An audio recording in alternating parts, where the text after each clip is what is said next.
Do you remember when you were 7 years old? You probably looked at adults and thought they had it all figured out. To a child, adulthood looked like absolute freedom. It meant eating ice cream whenever you wanted. It meant staying up late. It meant no homework and no bedtime. We spent our entire childhoods rushing to get here. We stood on our tiptoes trying to look taller. We couldn't wait to be 18. We couldn't wait to be 21. But now that we are here, standing in the middle of the very freedom we prayed for, it feels different. It does not feel like the loud, exciting explosion of joy we expected. Instead, it feels quiet. Sometimes, it feels strangely heavy. You wake up on a Sunday morning and the house is silent. You realize that no one is coming to tell you what to do today. No one is coming to make you breakfast. No one is coming to save you from your own boredom or your own anxiety. That is the first shock of growing up. The realization that freedom is not just the ability to do whatever you want. It is also the burden of having to decide what to do every single day for the rest of your life. It turns out that growing up isn't a destination we arrive at with fireworks and applause. It is a slow, silent process of letting go. Hello everyone, and welcome back to Mira's English podcast. Today, I want to invite you to slow down with me. Grab a cup of warm tea, find a comfortable spot, and let's talk about something we all feel but rarely discuss openly. Let's talk about the brutal, beautiful, and confusing reality of becoming an adult. We are going to explore why you might feel lost in your 20s or 30s. We are going to look at why you feel tired even when you have slept enough. And most importantly, we are going to talk about how to be okay with where you are right now. Let's begin with something I call the gray zone of freedom. When we were younger, our lives were drawn for us. There were clear lines. You go to school, you do your homework, you pass the exam, you go to college. The path was visible. Even if it was hard, it was clear. We knew exactly what success looked like. It looked like an A on a report card or a gold star from a teacher. But then you graduate, and suddenly the lines disappear. You are thrown into a wide open field with no map and no compass. This is the gray zone. I remember the first time I felt this. I was living in my first apartment. It was 2 a.m. on a Tuesday. I realized I could walk to the kitchen and eat an entire tub of ice cream if I wanted to. No one would stop me. No one would even know. That is the freedom we dreamed of as kids. But standing there in the dark kitchen, I realized I didn't want the ice cream. I just wanted someone to tell me that everything was going to be okay.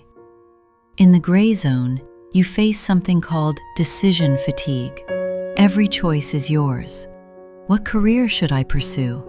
Should I date this person? Should I save money or travel? Should I move to a new city? The weight of these questions can be paralyzing. We often think that growing up means gaining control. But in many ways, it feels like losing the safety net of instructions. You realize that there is no correct way to live a life. There is no teacher grading your performance. You can work incredibly hard and still fail. You can be a good person and still get your heart broken. This lack of fairness and structure is terrifying. It is why so many of us feel a low-level anxiety humming in the background of our days. We are waiting for an adult to come and tell us we are doing a good job. But then you look in the mirror and realize that you are the adult. You are the one who has to validate yourself. And learning to validate yourself, learning to trust your own voice when the world is shouting at you, is perhaps the hardest part of this journey. It is okay if you feel scared. It is okay if you feel like you are just pretending to be an adult. Here is a secret. Almost everyone else is pretending too. We are all just figuring it out, one decision at a time. This brings us to the second major shift that happens as we age, and it is perhaps the most painful one. the shift in our friendships. I want you to think about your best friend from high school or college. Think about the person you swore you would be close to forever. The person who knew every secret, every crush, every fear. Where are they now? For some of you, maybe they are still your best friend. But for many of you, they have become just a name on a social media feed. You still like their photos. You might leave a comment saying we should catch up soon, but deep down, you know you probably won't. One of the hardest truths about growing up is that friendship changes. When we are young, friendship is built on proximity. We are friends because we sit next to each other in class, or because we live on the same street. It is easy. It requires very little effort because we are forced to be in the same space. But as we get older, our lives branch out in different directions. One friend gets married. Another moves to a different country for a job. Another goes back to school. Suddenly, the context that held you together is gone. This drifting apart usually doesn't happen with a big fight or an explosion. It happens quietly. It happens in the unanswered text messages. It happens in the canceled plans. It happens in the moments when you have big news and you realize they are no longer the first person you want to call. This can feel like a profound loss. It is a form of grief that society doesn't really have a name for. We have rituals for breaking up with a romantic partner. We have sad songs and movies about heartbreak. But we don't talk enough about the heartbreak of losing a friend simply to the passage of time. I used to think that if a friendship ended, it meant I had failed. I thought it meant I wasn't a good friend or they weren't loyal. I tried so hard to hold on to everyone. I would drive hours to see people who wouldn't do the same for me. I would exhaust myself trying to keep the same dynamic we had when we were 21. But growing up teaches you a different lesson. It teaches you that people come into your life for a season, a reason, or a lifetime. And not everyone is meant for a lifetime. There is a concept in psychology called Dunbar's number, which suggests that humans can only maintain a stable social relationship with about 150 people. But our inner circle, the people we truly trust and rely on, is much smaller, usually only about 5 people. As you grow up, your time becomes your most limited resource. You simply cannot maintain 50 close friendships. You have to choose, and this choice is painful. It means letting some relationships fade into the background so you can water the ones that truly matter. It means accepting that just because a friendship has changed or ended does not mean it wasn't beautiful. It does not mean it wasn't real. It just means it belongs to a different chapter of your story. You begin to value quality over quantity. You stop caring about being popular or having a big squad. You start craving deep, meaningful conversations. You would rather have coffee with one person who truly understands your soul than go to a loud party with 20 people who only know your name. This transition can feel lonely. There will be Friday nights when you stay home alone. There will be moments when you scroll through your phone and feel like you have no one to talk to. But this loneliness is actually an invitation. It is an invitation to build a relationship with the only person who will be with you until the very end. Yourself. Learning to be alone without being lonely is a superpower. When you are young, being alone feels like a punishment. It feels like you are a loser. But as you mature, solitude becomes a sanctuary. It becomes a place where you can recharge, a place where you can hear your own thoughts clearly without the noise of other people's opinions. You start to enjoy the simple pleasure of your own company, taking yourself on a date to a bookstore, cooking a nice meal just for you, sitting in a park and watching the clouds move. These moments are not empty, they are full. They are full of you. However, just as we start to find peace with ourselves and our changing circle of friends, we often hit another wall, a wall that involves the people who raised us. This is often the most complex emotional shift of adulthood. It is the moment you stop seeing your parents as gods and start seeing them as human beings. When we are children, our parents are more than just people. They are institutions. They are the law. They are the providers of safety and the creators of rules. We believe they know everything. We believe they are strong, invincible, and always right. Even when we are teenagers and we rebel against them, we still secretly believe they are powerful enough to handle our anger. But then, one day, something shifts. Maybe you come home for a holiday and you notice your father walks a little slower than he used to. Maybe you see your mother forgetting a word in the middle of a sentence. Or maybe, for the first time, you see them cry, not because of you, but because of their own pain. In that moment, the illusion breaks. You realize that your parents are just people. They are just two regular human beings who happened to have a child. They have their own fears, their own regrets, and their own unfulfilled dreams. They were figuring it out as they went along, just like you are doing now. This realization can be heartbreaking.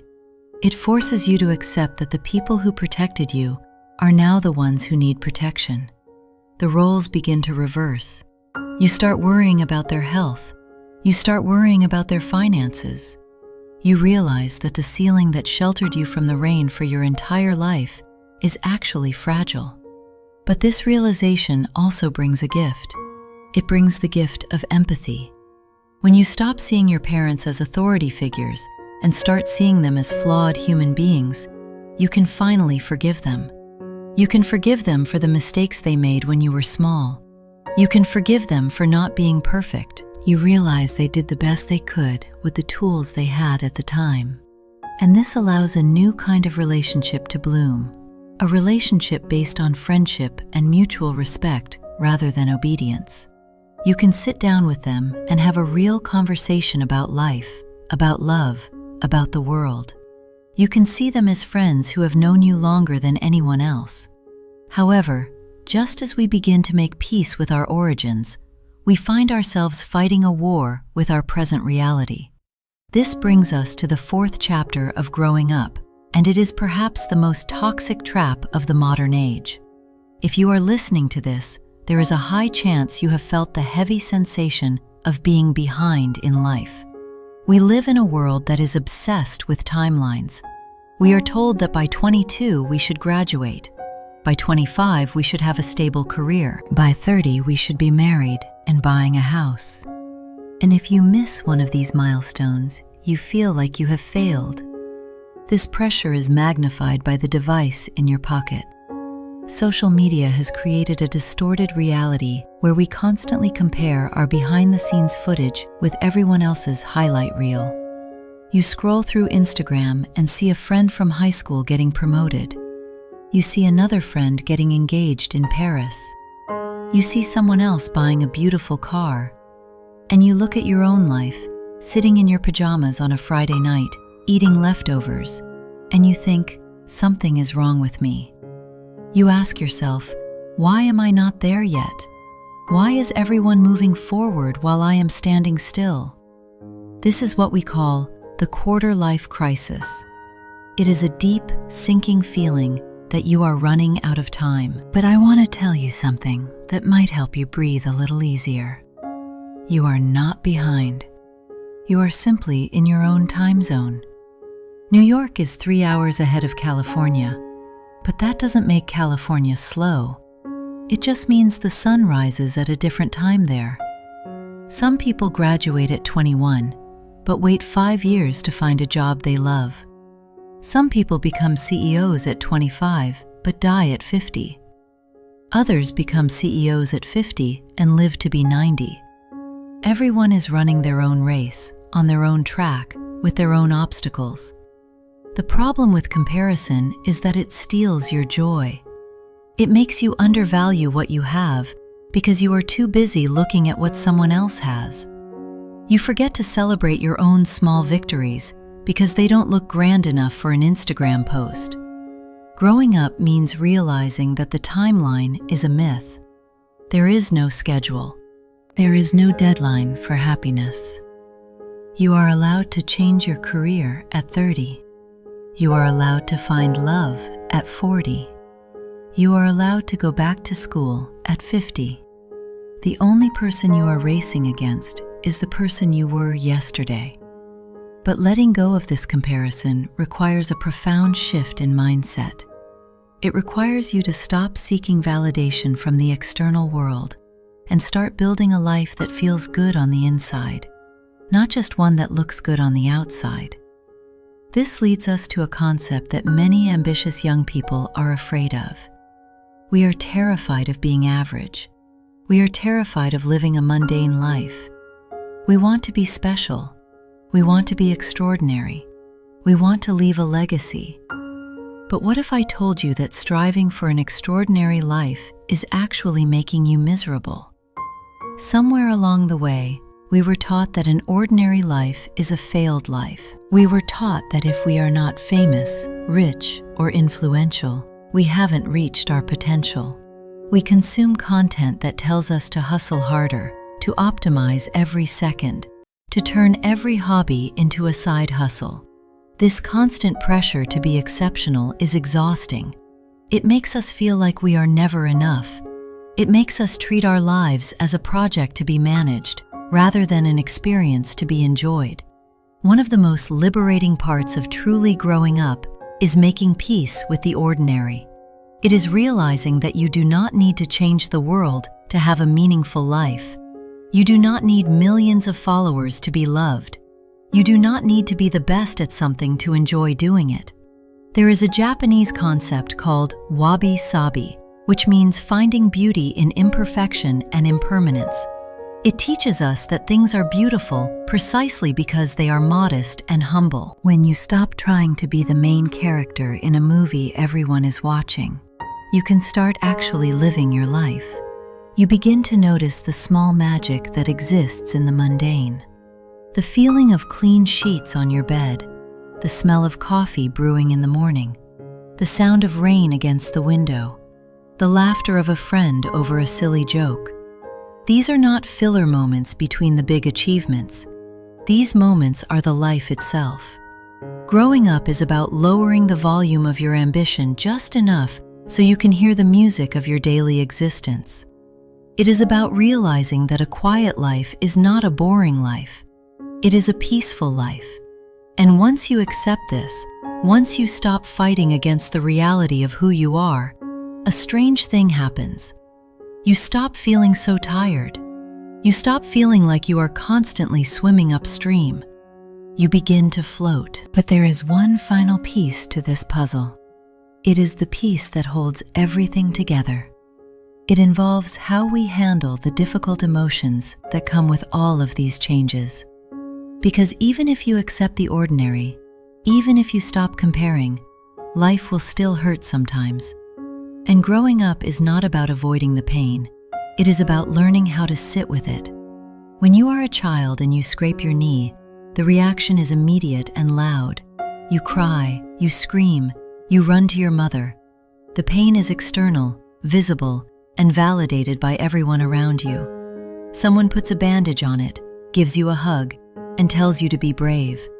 But adulthood introduces us to a different kind of pain. It introduces us to the silent pain, the pain of a heartbreak that no one else can see, the pain of professional rejection, the pain of vague, undefined anxiety. And the cruelest part of being an adult is that the world does not stop for your pain. You can have your heart shattered at 8 a.m. and you still have to be at a meeting by 9 a.m.